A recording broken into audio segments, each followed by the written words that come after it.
你話對未來我都仲係覺得呢樣嘢，我覺得國家而家對我哋係習主席喺25週年，其實20週年嘅時候亦講過，我亦都好幸運，我真係有機會，因為我係行政委員咧，國家主席嚟包括咗江主席亦好胡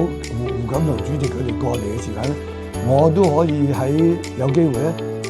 即係聽得到佢哋對，因為佢嗰陣時咁樣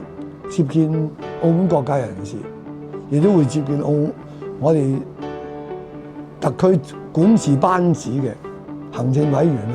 立法會嘅主席、副主席同埋兩個執行委員會呢個終審法院院長中級法院院長同埋初級法院院長呢啲但係一路講嘅説話都係鼓勵我哋澳門人，我政府以至各界人士，大家要團結合作，要爭氣，要做好澳門，將一國兩制做好。其實每一次，無論係可能有啲變化，但係一句説話都係寄望於澳門人，希望大家團結合作，將一國兩制落實好，為老百姓辦好事，做好我哋大家自己。其實呢點咧，我自己覺得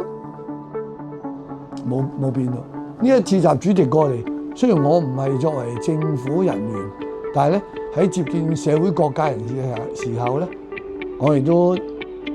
能夠即係親自聽了解得到，因為習主席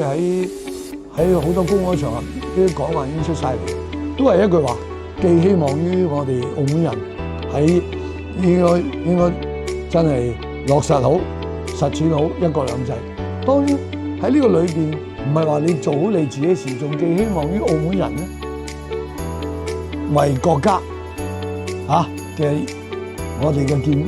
未來嘅發展。